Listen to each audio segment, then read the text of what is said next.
ko, ano ang nasa isip ninyo? O ano ang tinatawag nating common denominator sa mga pangalang ito na binanggit ko?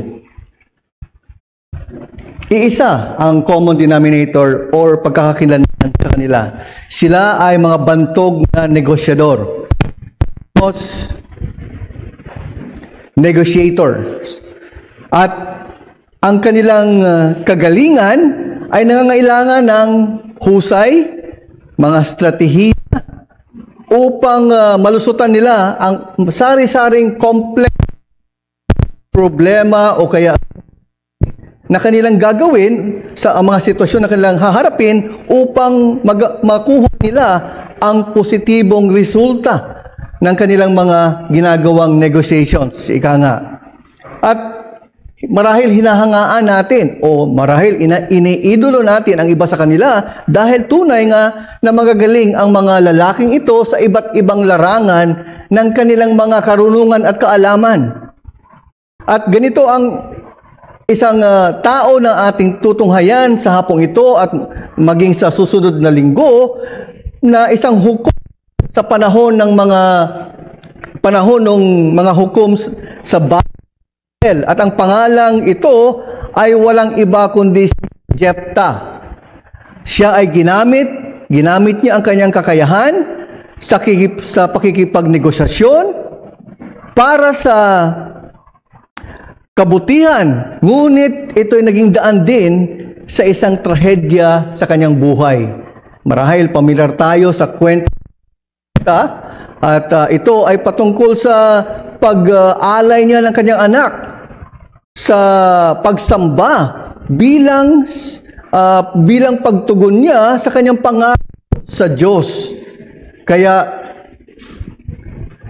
muli ngayong hapong ito, titingnan natin, tutunghayan natin ang bahaging ito sa mga hukom upang mapulutan ito natin ng mga pag-aaral, mga turo na marahil pwede nating ilapat sa ating kapanahunan. Kaya aanyayahan ko ang bawat isa na muli tunghayan natin ang mga hukom, 11 kabanata, at hindi po natin babasahin ang 28, kundi titingnan natin ang unang 11 talata. Ito, first 11 verses ang ating babasahin.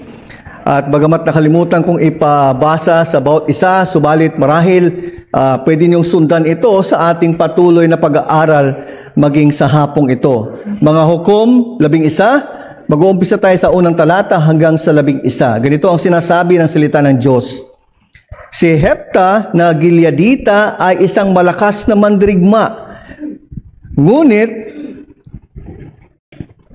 Ngunit siya ay anak ng isang upahang babae.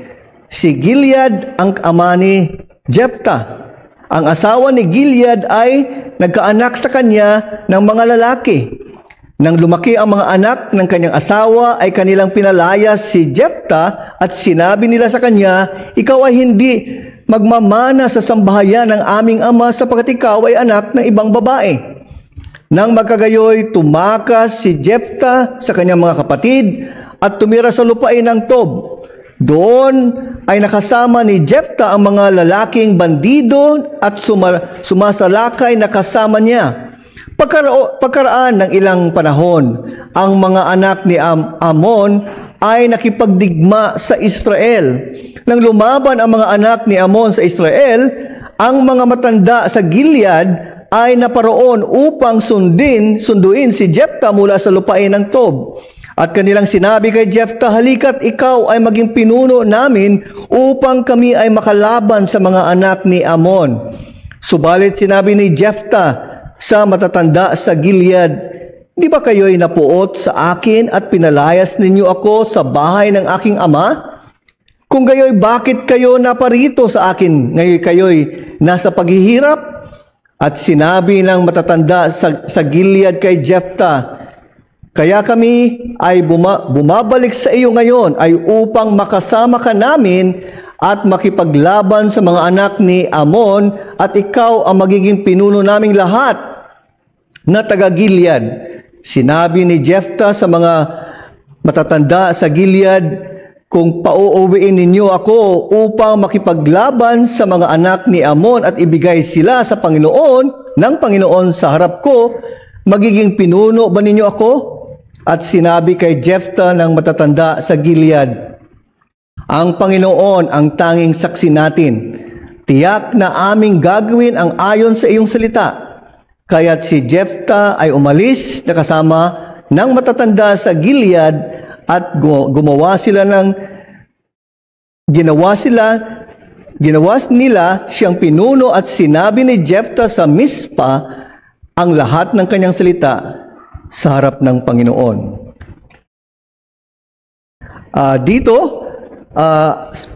Patungkol sa kwento o buhay ng hukom na ito sa Jephthah, mahahati ang kwentong ito sa 4 na bahagi. May mga tinatawag na 4 na dialogues sa chapter 11 hanggang chapter 12. At titingnan natin ngayong hapon ang 2 dialogue o yung pakikipag-usap ni Jephthah sa iba't ibang dito, ang kausap niya ang mga matatanda sa Gilead at sa susunod na mga talata from verses 12 to 28, ang kausap niya dito ay ang hari ng Amon kung saan nakipag-ugnayan si Jephthah.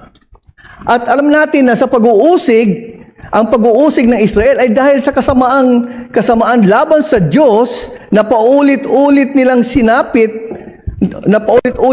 ng Israel.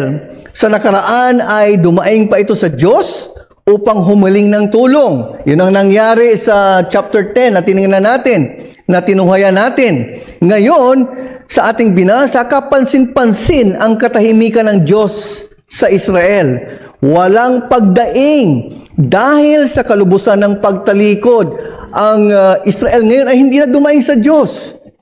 Kumbaga sa kanilang kahirapan, dahil sa pag-uusig ng kaaway, sila ay gumawa ng hakbang sa kanilang sarili.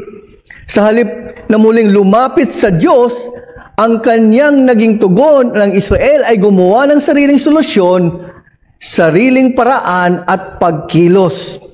Kaya't nagsariling tumawag ng sariling tagapagligtas sa katauhan ni Jephthah upang pangunahan ito. Ngunit ang tanong, sino nga ba si Jephthah? Isang tinakwil o pinalayas ng kanyang pamilya, subalit ngayon ay hinikayat na ng mga matatanda ng Gilead na maging pinuno. Kumbaga siya ay isang outcast. Hindi siya inangkin bilang kabahagi ng kanyang angkan, ng kanyang pamilya. Ngunit ngayon, dahil sa sitwasyong kinakaharap ng bayan o ng Israel, dito mas partikular sa Gilead, binalikan siya at kinuha. Pinakiusapan sa probidensya ng Diyos, ang tinalikuran ng bayan ng Israel ang magliligtas sa kanya uusig laban sa kaaway. Di ba parang pamilyar na kwento, na sitwasyon ito? So ganito ang mensahe na gusto kong dalhin sa atin. Ang Diyos sa pamamagitan ng kanyang banal na biyaya ay nagbibigay ng isang hinamak na tagapagligtas para sa kaligtasan ng kanyang desperadong bayan. Ganito ang katatayuan o ang sitwasyon ng Israel sa kabila ng pagtalikod at pagkalimot ng bayan ng Israel sa Diyos ng tipan. Ang katapatan ng kanilang Diyos ay tiyak at nananatili. Hindi sila pinabayaan ng Diyos. Ang pagtawag ng Israel ng isang hinamak na tagapagligtas ay ayon sa pagpapahintulot ng Diyos upang makaahon sa pag-uusig at banta ng kaaway. Tinatahimik ang Diyos sa kanyang tugon sa yugtong ito, sa sitwasyon ito ng Israel sa kanyang bayan. Ang pagkadesperado ay naghayag ng kaharian ng kanyang bayan na masasabi nating espiritual na komentaryo ng mga kumikilalang Kristiyano sa ating kapanahunan. Kumbaga ang pangyayaring ito ay magbibigay o nagpapaalala sa atin ng mga kaugalian at ng mga Kristiyano maging sa ating kapanahunan. Kaya titingnan natin ang dalawang katotohanan. Gusto nating hanguin sa mga talatang binasa natin at maging sa hindi natin nabasa na kasunod na pag-uusap ni Jephthah at maging ng hari ng Amon. At dalawang katotohanan ang tingnan natin bilang pagsaway at pagtutuwid. Marahil meron tayong mga kaugalian na dapat nating makita sa mga tagpong ito upang maging daan para sa ating ikatututo at upang maitama. Dalawang kaugalian, dalawang bagay ang gusto kong tingnan. Una, katangian ng tunay na pagsisisi o the nature of true repentance. Titingnan natin ito sa unang bahagi, yung ating binasa. At pangalawa, ang kahalagahan ng paninindigan sa katotohanan. The importance of upholding truth. Dalawang bagay ang gusto kong tingnan natin. Una, katangian ng tunay na pagsisisi or the nature of true repentance. Isang kapansin-pansin sa pagtawag kay Jephthah bilang maging pinuno at tagapagligtas ng Gilead ay ang kanilang naging negosasyon nito. Gusto ko lang ipaliwanag na sa puntong ito, isang negosyador itong si Jephthah sa kaniyang pakikipag-usap sa iba't ibang mga tao, sa mga taga-Gilead, maging sa anak ng sa hari ng Amon at sa susunod may sa Diyos at maging sa mga taga-Ephraim. Ngunit kapansin-pansin dito na may pagkakatulad sa chapter 10, yung chapter 10 na tinunghayan natin, chapter 10 verse 6 to 16, kung saan ang paglapit ng Israel sa Diyos at ang naging tugon ng Diyos sa Israel nung sila'y dumulog sa Diyos dahil sa kanilang sitwasyon. Kung maalala ninyo, sa kanilang paghihirap dahil sa pag-uusig ng 18 taon, dumulog sila sa Diyos at humingi ng tulong sa Diyos upang iahon sila sa pag-uusig ng mga kaaway. At ang pagsisisi ng Israel sa pagharap sa Diyos at ng Gilead sa ating mga binasang talata, sa paglapit nito kay Jephthah, ay magkapareho ang karakter. Pareho ang kanilang mga saloobin o ang laman ng kanilang mga puso. Paano natin mapapansin? Ito'y mula sa reaksyon mismo ng Diyos at maging kay Jephthah.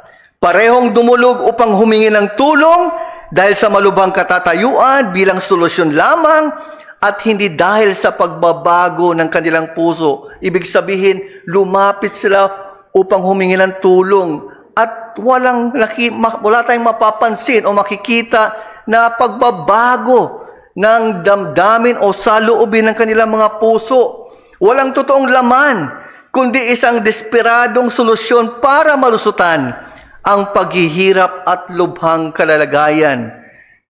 Para lang sa isang problema na kanilang kinaharap, lumapit at dumulog sila. Ito'y nagpapaalala sa atin ng katangian ng tunay na pagsisisi. Ang karakter at motibasyon ng tunay na pagsisisi ay pagkilala ng paglabag sa utos at kalooban ng Diyos na may kaakibat na kalungkutan at kabigatan. The character and motivation of true repentance is the acknowledgement of one's sin and disobedience against God with deep remorse and even sorrow or deep sorrow. Ang sinabi ni Jephthah sa paglapit ng mga matatanda ng Gilead sa 7 talata or verse 7 ay ganito, "Di ba kayo'y napuot sa akin at pinalayas ninyo ako sa bahay ng aking ama? Kung gayoy, bakit kayo naparito sa akin ngayong kayo'y nasa paghihirap?" Tila binalikan niya, "Pinalayas niyo ako. Ngayon ay kukunin niyo ako bilang kakampi at tutulong sa inyo dahil sa inyong paghihirap." Di ba ito yung mga pamilyar na mga salita? Marahil narinig na natin ito. Saan kaya natuto si Jephthah? O bakit kaya niya nasabi ito? Dahil ito mismo ang mga salita ng Panginoon. Ilang beses sa nakalipas narinig natin ang mga salitang ito mula sa Diyos tuwing lalapit ang Israel upang humingi ng tulong sa kanilang sinapit dahil sa kanilang mga pagkakasala at pagsugo ng Diyos ng mga tagapag-usig. Kung paano pinakitunguhan ng mga tao si Jephthah, ay gayon ding pinakitunguhan ng mga tao ang Diyos. Magkatulad, ang pakikitungo nila kay Jephthah ay yun din mismo ang pakikitungo nila sa Diyos. Ang tanging komunikasyon nila sa Diyos ay sa panahon ng kagipitan at oras ng problema. Tila sa mga panahong ito lamang lubhang kailangan ang Diyos. Makasariling interes ang nagtulak at naging dahilan upang lapitan ang Diyos. Naaalala lamang na may Diyos kung nasa lugmok at miserableng katatayuan. Ganito ba tayo? Ganito ba ang uri ng ating pakikipag-ugnayan o komunikasyon sa Diyos? Sana hindi matawag o masabi ito sa atin, sa ating patuloy na pakikiugnayan sa ating Diyos na tinatawag, sa ating Diyos na sinasampalatayanan. Ang layunin ng Israel at ngayon ng Gilead ay ang kanilang politikal, personal, at praktikal na pangangailangan. In other words, ang pagturing nila sa Diyos nila ay isang utilitarian God. Para sa kabutihan lamang. Sa kasayahan na dulot nito sa kanila. O sa kanila, tanging sariling kapakinabangan ang ninanais ng mga taong ito, kaya sila'y lumapit sa Kanya. Ang katotohanan ay minsan ganito ang ating pakikitungo sa Diyos. Marahil, guilty rin tayo neto tulad nila, paminsan-minsan. Ngunit, sa iba ganito ang kanilang kaugalian at kaisipan kung paano tratuhin ang Diyos ng Biblia. Naisip mo na ba? Ano kaya ang saloobin o ang sasabihin ng Diyos kung lalapit ka sa Kanya na puro dala-dala mo mga problema? O kaya tanungin ka ng Diyos, anong pakiramdam mo, kapatid, sa paglapit ng ganitong mga tao, ganitong kaugalian?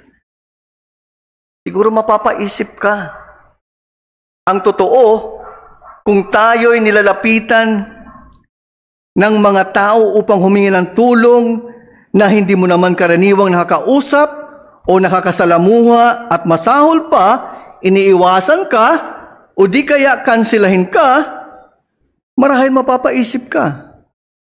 Anong klaseng tao o kapatid ito na nagiging kaharap mo lamang sa panahon ng problema, ng kagipitan.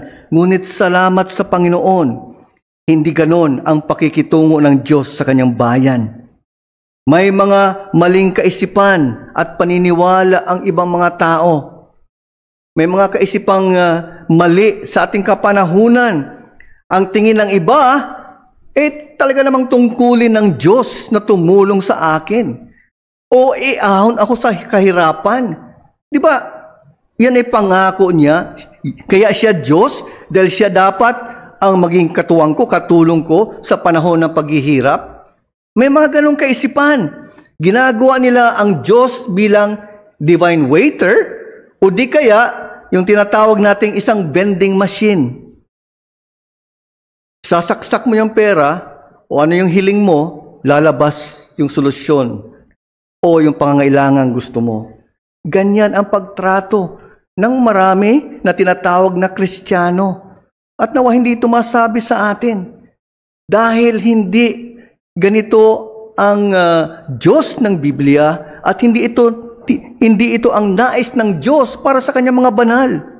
At tila ganito ang sitwasyon ng Israel, lalo ng Gilead sa panahong ito, sa kanilang paglapit sa Diyos. Speaking of vending machine, alam marahil ninyo na ang Japan ay yung tinatawag na vending machine country. Siguro sila may may maraming vending machine. Sabi nila, bawat kanto ay may makikita kang vending machine. Sari-saring mga gamit pwede mong kunin o bilhin sa mga machines na ito. They are the most densely populated in terms of vending machine. At ang dahilan nila ay ito'y practical, ito'y safe at earthquake-proof pa. Ay, alam naman natin, ang problema sa Japan, maya't-maya ay lindol. Pwede ito patungkol sa practical, ngunit hindi ito angkop na pagtrato mo o solusyon mo kung sa iyong pakikitungo sa Diyos. Dahil sa kanyang pag-ibig mula sa binagong puso, dapat hindi ito ang nagiging ating attitude o pakikitungo sa ating Diyos na patuloy na tapat at hindi nagkukulang sa kanyang mga anak. Kaya ang hamon sa atin, suriin ang iyong pagsisisi sa harap ng Diyos, nawa ito ay dahil sa tunay na pagsisisi sa kasalanang mula sa puso at ayon sa pag-ibig mo sa iyong Diyos.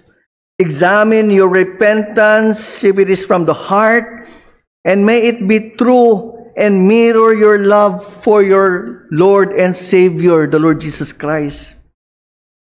Sa maraming pagkakataon, kung tumawag ang Diyos ng isang tagadala ng kanyang mensahe, ito yung marami siyang sinugo sa kasaysayan, lalo na sa Lumang Tipan. Siya ay nagpapadala ng mga propeta upang magdala ng mensahe para sa kanyang bayan. Utos man ito o babala. Ngunit, inaanyayahan niya malimit ang mga ito, ang kanyang mga sinugo na maramdaman ang kanyang puso. Para sa kanilang pagdala ng mensahe ng Diyos na may bigat at pagkaunawa sa pakiramdam ng Diyos nito. Hinihikayat niya ang kanyang mga sugo na maintindihan ang bigat ng damdamin ng Diyos upang sa kanilang pagsulong at paghatid ng balita, gayon din ang bigat ng mensahe na kanilang dala at maramdaman at makita, maintindihan ng mga tao ng Diyos ang laman at puso ng Diyos sa kanyang mga utos at maging mga babala. Paulit-ulit na ganito ang ating nakikita sa kwento ng mga hukom. Patuloy o paulit-ulit na sumusuway ang bayan ng Diyos sa kabila ng katapatan. Ngunit paulit-ulit ding tumugon ng Diyos ayon sa biyaya, patunay ng kanyang katapatan sa kanyang bayan. Ito ang tema kwento ng mga hukom.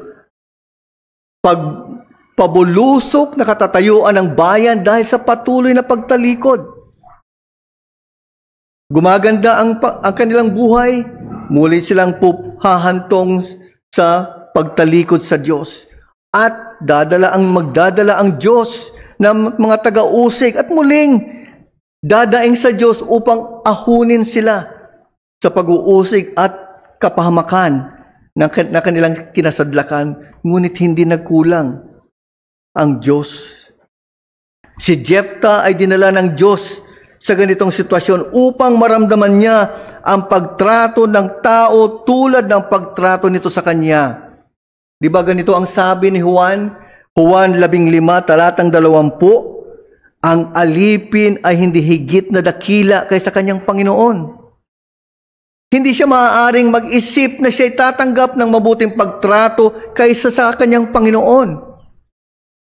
Sa katunayan, ganyan ang natanggap na pagtrato ni Jephthah mula sa kanyang pamilya, kababayan, at lahat ng tao sa kanyang paligid. Ang pinakadakilang at pinakatuwirang ebidensya nito ay ang pagtrato ng mga tao sa Panginoong Hesus. Pinako sa krus si Kristo na wala naman siyang kasalanan. Na wala naman, lahat ng kabutihan ay ipinakita at ibinigay niya para sa Israel, maging sa mga makasalanan. Ganito ang kinasadlakan ng ating Panginoong Hesus. At muli, aalalahanin natin ang sakripisyo na yan ng ating Panginoong Hesus. Dahil dyan lang natin muling maalala.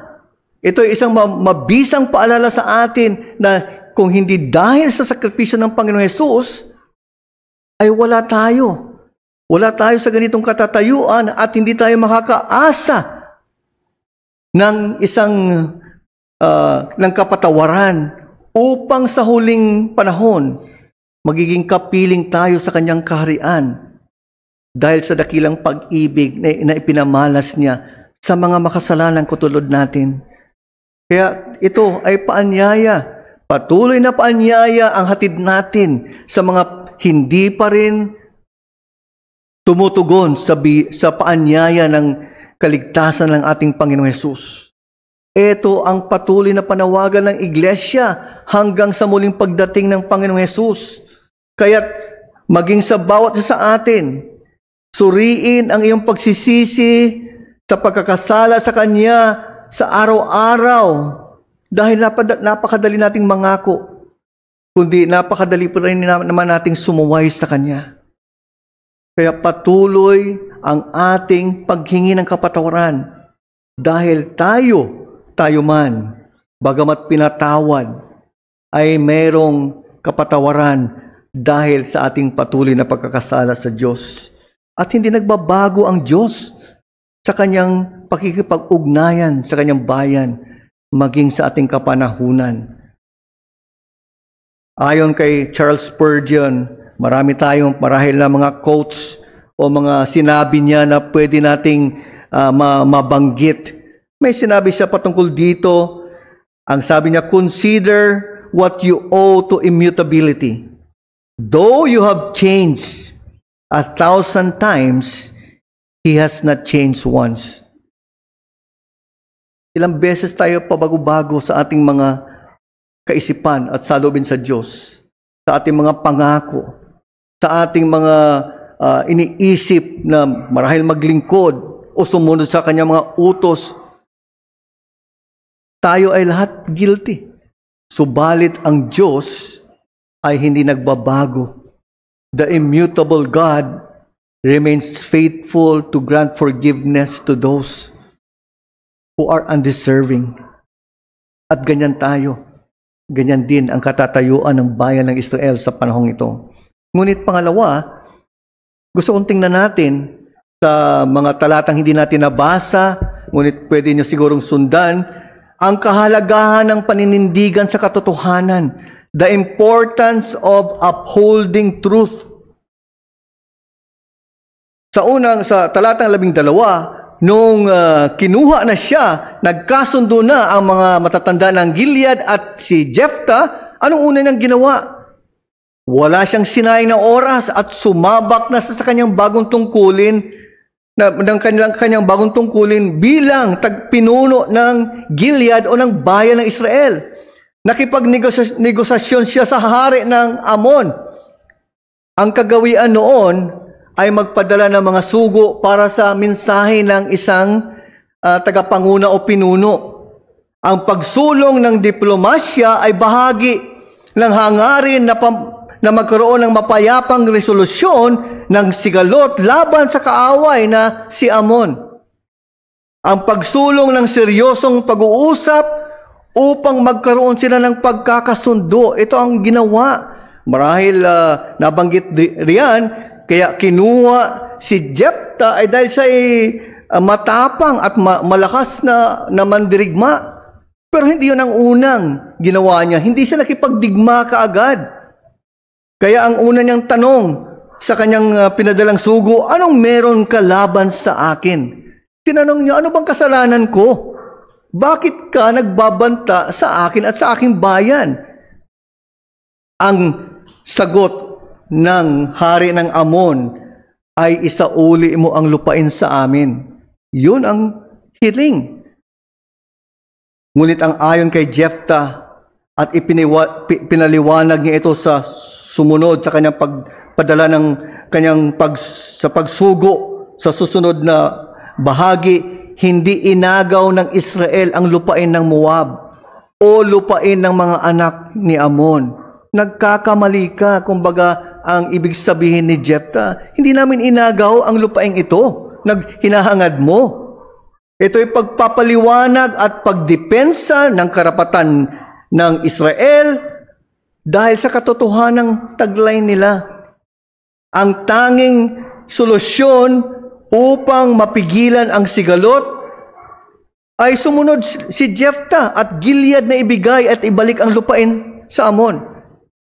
Kumbaga, napakadali naman ang solusyon ng problemang ito kinakaharap ni Jephthah. Pwede naman siyang sumunod. Ibigay na lang niya para wala ng gulo. Wala nang pakikipaglaban. Ngunit hindi yun ang ginawa ni Jephthah. Pinaliwanag niya ang katotohanan.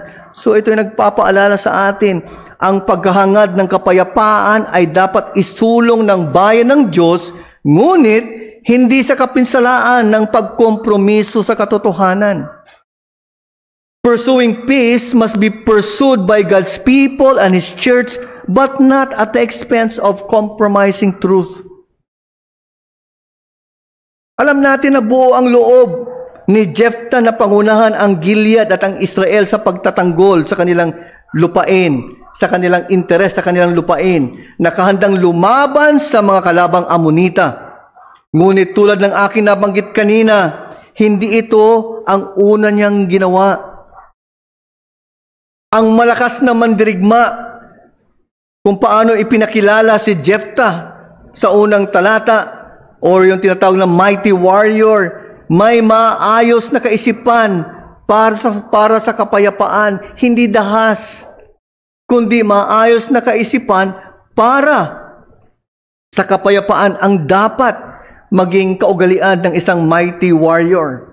Maayos na mga argumento at pagdidepensa ang ginawa ni Jephthah upang ilahad ang karapatan ng Israel sa lupain. Kaya't mahaba ang salaysay na yan from verses 12 to 28 dahil karamihan ng laman ng mga talatang yan ay ang pagdidepensa ni Jephthah kung bakit may karapatan ang Israel at mali ang pagsita o ang sinasabi ng hari ng Amon sa kanila. Maayos ang kanyang mga argumento at pagdidepensa at inilahad niya ang karapatan ng kanyang bayan sa lupaing ito. Kumbaga, ayusin natin base sa katotohanan. Hinikayat niya ang hari. Tingnan natin, ano yung pruweba mo? Ito ang pruweba ko. Pagdidepensa ayon sa istorya, sa history, sa teolohiya, maging sa legal at lohikal na paraan. Historical, theological, legal, and even logical ang basihan niya. Pagdating sa kasaysayan o sa istorya, anong sabi ni Jephthah sa talatang 20 hanggang 23? Ang lupain ay pag-aari ng mga Amoreo. Ang nangyari, kaya ito naging amin dahil tinalo namin si Sihon na hari. Dahil siya'y lumaban sa amin, sa halip na payagang kaming tumawid para pumunta kami sa lupang pangako, lumaban sila. Kaya kami ay nagdepensa at tinalo, kaya aming inaangkin ang lupaing ito. Tila ang kwento ng hari ng Amon ay tinatawag nating binabago niya ang kasaysayan. Historical revisionism. Ngunit hindi nagtapos roon. Ayon sa verse 24, isang theological na paliwanag ang binigay niya. Ang sabi niya riyan, ibinigay ni Yahweh sa kanila. Ito ay regalo ng Diyos sa kanyang bayan. Kaya, makontento ka sa bigay ng iyong Diyos na si Kimos. Marahil, magtataka tayo, bakit ganito ang Diyos na binanggit ni Jephthah na Diyos ng Amonita? Ay, si Milcom ang kanilang Diyos, hindi si Kimos. Ito ay Diyos ng mga Moabita. Ang sinasabi lang dyan ay sa totoo lang, ang lupaing iyan ay nagmula sa Moab. Kaya marahil ito ay bigay ng Diyos. Hindi niya sinasabi na kapantay ang Diyos ng mga pagano sa Diyos ng Israel. Kundi pinapamukha niya, kung yan ang binigay ng Diyos sa inyo, makontento kayo. Dahil ang Diyos namin ay mapagpala, si Yahweh. At ito ang kanyang regalo sa kanyang bayan. Ngunit sa verse 26, dumako sa isang legal at lohikal na pakikipagdepensa. Samantalang 300 taon na kaming naninirahan sa Hesbon at mga nayon. Bakit hindi nyo binawi? 300 taon na kami narito. Ngayon lang kayo? Ngayon lang ba hihingin o kukunin? Yan ang paliwanag ni Jephthah. Dahil malinaw ang pruweba, kaya sa talatang 27, ano ang sabi niya? Hindi ako nagkasala sa iyo, ngunit ikaw ang gumawa ng masama. Ito ang punto ng kanyang pagdidiin. Ikaw ay may mali, hindi kami. Kaya pabayaan niyo kami. Wala kaming kasalanan. Hindi tama ang iyong simulain, ang iyong hangarin upang makipaglaban sa amin kung yun ang tunay na dahilan. Subalit matigas ang puso at paninindigan ng hari ng Amon. Sa kabila ng kamalian at walang pruweba, hindi maaring tumiklop si Jephthah sa hiling at pagmamatigas ng kaaway dahil mahalaga ang katotohanang pinaglalaban. Jephthah, di ba hangad mo ang kapayapaan? Ipagkaloob mo na lang ang lupain o pagbigyan mo na lang para wala ng gulo. Di ba? Minsan naririnig natin para wala ng maraming usapan pa, ibigay mo na lang para tapos na. Dito pinakita ni Jephthah ang kanyang paninindigan sa katotohanan. Marahil ito ang naging pamantayan ng may akda ng Hebreo kung saan kinilalang bayani ng pananampalataya si Jephthah sa Hebreo 11 talata 32. Kaya't sa susunod na talata, ang sinabi riyon sa pamamagitan ng pananampalataya ay lumupig ng mga kaharian, naglapat ng katarungan. Ito ang mga paninindigan ng mga tinaguriang mga heroes of the faith na binanggit na may akda ng Hebreo at kabilang dito si Jephthah. Ang pagsusulong ng kapayapaan ay titigil kapag ang katotohanan at katuwiran ay nakukompromiso. Yan ay tinayuan niya at yan ay dapat katayuan natin. Alam natin na patuloy pa rin yung hidwaan ng ating bansa at ng China. Hindi ko alam kung kailan matatapos ang issue na yan sa South China Sea pagdating sa China, sa atin West Philippine Sea. Malinaw ang punto ng bawat bansa. Ang hadlang nito ay parehong inaangkin ang karapatan sa bahagi ng karagatan na iyon. Ngunit ayaw sundin ng China yung tinatawag natin na batayan, yung UNCLOS. Ngunit may marahil at tingin ko, mayroong mga tinatawag na back channel talks na ginagawa upang subuking magkaroon ng solusyon. Higit na mahalaga, kung yun ay ginagawa sa mga pangmundong diplomasya, higit na mahalaga ang sa espiritual na katotohanan dahil mapanganib ito at may pang-eternal na bahagi. Subalit anuman ang gusot na ito sa spiritual na bagay, anuman ito, meron pa dapat na pagsisikap na ayusin o i-engage ang mga hindi pagkakaunawaan sa espiritual na mga bagay. Kaya ang hamon nito sa atin sa gitna ng pagtatanggol sa katotohanan, huwag tayo magkamali na hindi isulong ang kapayapaan. Dapat may balanse tayong pagtitimbang at pagsulong sa ganitong usapin. In the midst of defending truth, let's not make the mistake of not pursuing peace. Ginawa ang lahat ng hakbang ni Jephthah upang magkaayos at magkasundo upang maiwasan ang sigalot at gulo. Sa isang mundo na nailalarawan sa pamamagitan ng tunggalian at pagkawatak-watak, ang isang tagapag-ingat ng kapayapaan o yung tinatawag na keeper of peace ay bihira. Ang mapagpayapa or peacemaker ay mas lalong bihira. Ang katangiang ito ay nagmamarka ng mga alagad ng Diyos. Ito ay pagkakakilanlan ng mga nasa kaharian ng Diyos. Ganito ang paglalarawan ng bagong tipan ng mga anak ng Diyos. Ito ang sinasabi sa Mateo 5, talatang 9, mapapalad ang mga mapagpayapa sapagkat sila ay tatawaging anak ng Diyos. Blessed are the peacemakers.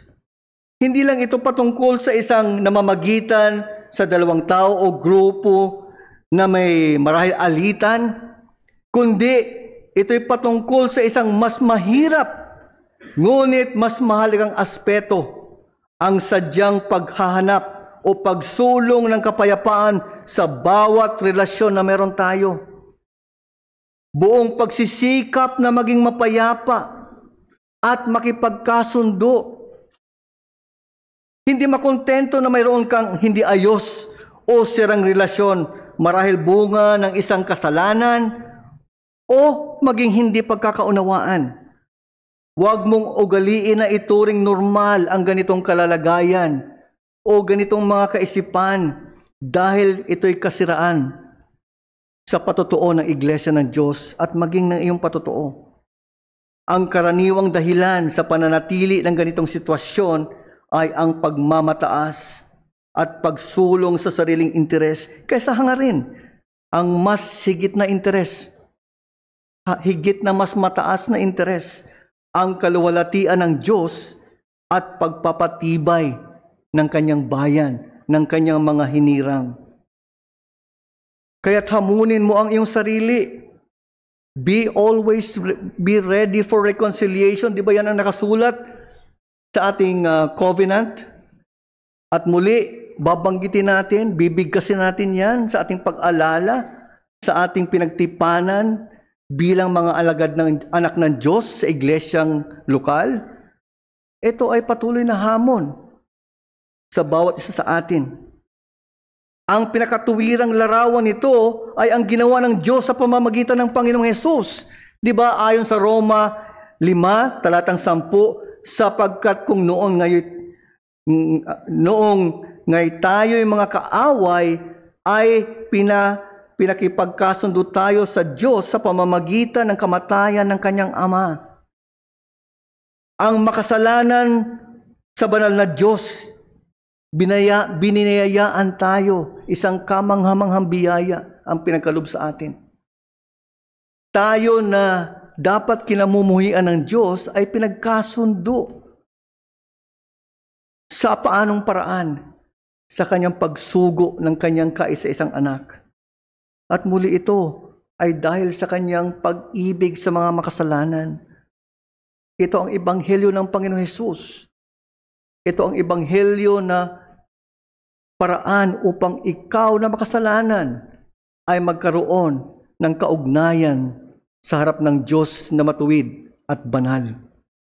At maging tayo na mga anak ng Diyos, ganito pa rin ang hamon sa atin. Sa gitna ng sigalot at pagkawatak-watak sa mundong ating nakikita sa paligid, nawa hindi ito ang makikita natin sa Iglesia ng Diyos. Dahil tayo ay binigyan ng sapat na biyaya, anuman ang dahilan o suliranin, merong puwang upang tayo'y magkaayos. Ganito ang sabi ni R.T. France, isang commentator, isang scholar, sa kanyang commentary on the book of Matthew. God is the supreme peacemaker, and this quality marks disciples out as His sons. For the Son shares in the characteristic of the Father.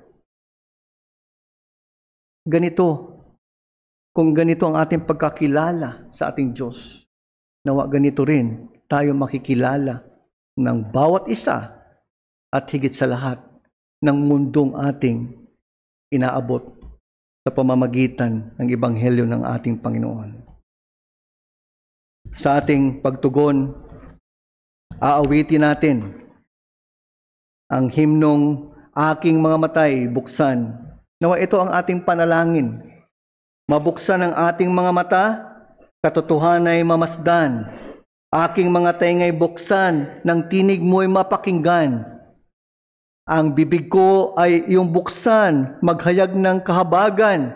Ang isip ko ay iyong buksan, upang ang salita mo'y maunawaan.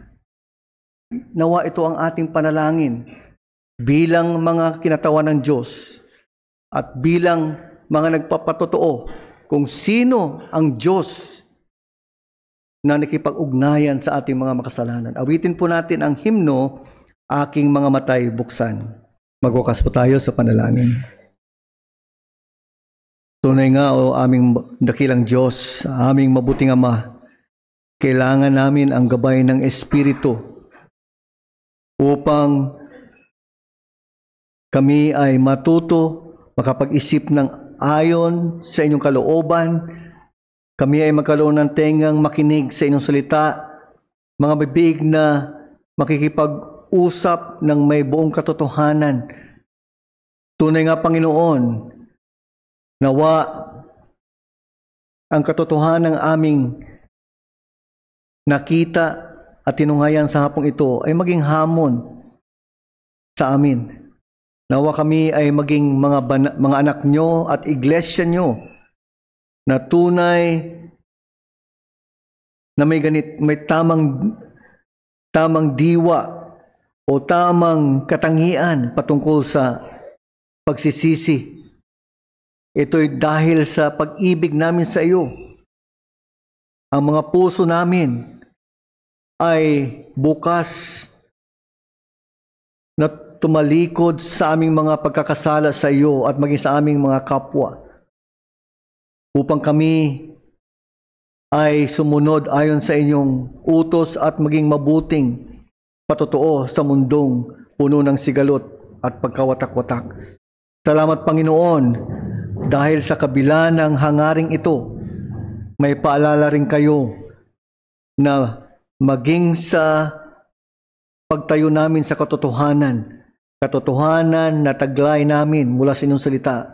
Hindi namin ito ikompromiso dahil sa isang mapayapang relasyon. Tunay nga, Panginoon, na isinugo niyo ang inyong iglesia sa mundong mapanghamon. Subalit, ang iyong iglesia lamang ang may dadalang mensahe ng pakikipagkasundo, ang ebanghelyo ng Panginoong Hesus, para sa kaligtasan at kapayapaan ng mga patuloy na tumatalikod sa iyo. Tulungan niyo po kami maging matapat, at kami, bawat individual na inyong mga anak, makita kaming tinataguyod ang mga katotohanan ito dahil sa aming pag-ibig sa Diyos na buhay, na siyang hindi nagkukulang at patuloy na tumutustos at nagtataguyod sa bawat isa sa amin. Panginoon, biyayaan niyo po kami, sapagkat ito ang aming panalangin at hiling sa pangalan ng aming Panginoong Hesus. Amen.